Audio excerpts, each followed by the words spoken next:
Do you remember who Dominic Cummings is or was? So Dominic Cummings was the chief advisor to Boris Johnson when Boris Johnson was Prime Minister. Many people have a very jaundiced view of Dominic Cummings because he was sort of regarded as the power behind the throne.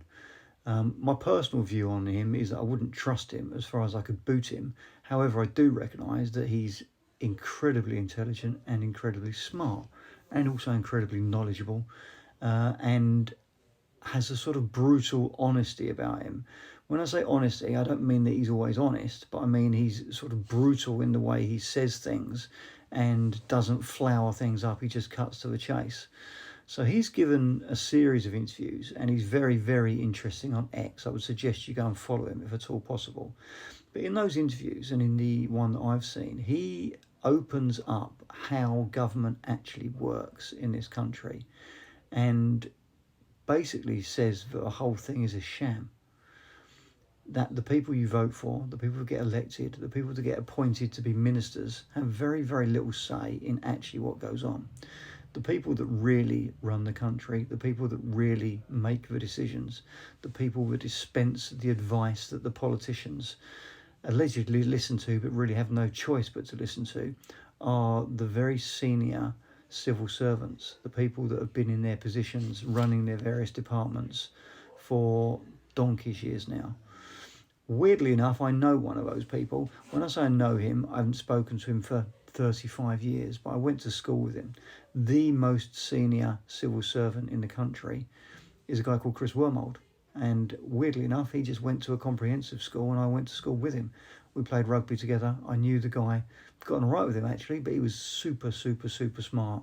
I believe his dad was quite senior in the civil service and he always set out to become a senior civil servant, and he has risen to the rank of the most senior cabinet secretary. He runs the whole show.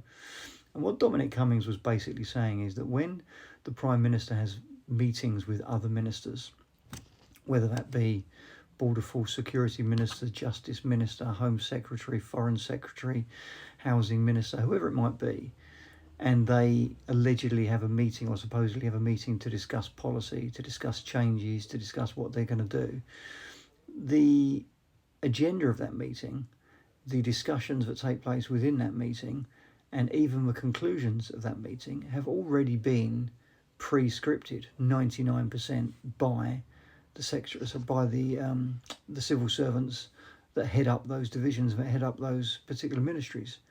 And so each minister goes into the meeting with the Prime Minister with a folder, and in that folder are all the bullet points that he wants to raise, which have been pre-scripted by his civil servant. The Prime Minister has all of his responses already pre-scripted, and the conclusions are also already pre-scripted. And if anyone dares to go off script or try and challenge what's in those folders, the various civil servants have a little bit of a chinwag and a conflab, and changes don't happen. It's all pre-scripted. The politicians are just for show. They're show ponies at the front of things. And they may have a little bit of input. They may try and shape things, but they're only allowed to shape things within certain parameters. They're only allowed to try and change things within what the civil service and the civil servants will allow. So where does that lead us? Well, it's the reason why nothing ever changes. It's the reason why, whether we get Conservative or Tory or a Liberal Dem when we had the coalition back in 2015, nothing changes. A little bit of tinkering around the edges, a few changes in policy, but nothing serious ever really happens.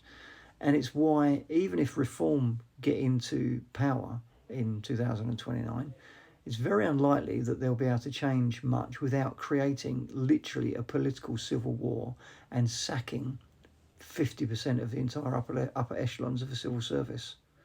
Will they get away with that? Will they have the power to do that? But that's what needs to happen. They all need to go. The Foreign Office, the Home Office, the Justice Department, they all need to be completely cleaned out, broken up, broken down, started again. Get rid of them all. And I do mean all. You can't say, well, this one's a good one, that one's a good one. No. Literally, the top 3 or 4 layers of every department needs to be culled, sacked, got rid of, and start again. It's the only way you're going to make any change. So as I say, Dominic Cummings, whether you like him or hate him, and as I say, I don't trust the fella, but he is brutally open and illuminating about how government is running. And he knows because he was one of the people behind the scenes that was shaping it. He was like Dr. Evil sitting behind the politicians trying to shape what was happening. And I think given half a chance, he'd like to do that again. So he knows how these things work. He knows what the machinations are. He knows who the civil servants are. He knows where the bodies are buried. So when he talks about these things, listen to him. Because although he may have his own motives, he's telling the truth about how it works. The world's a stage and everyone plays their part. And the politicians are very much playing their part because they ain't doing nothing.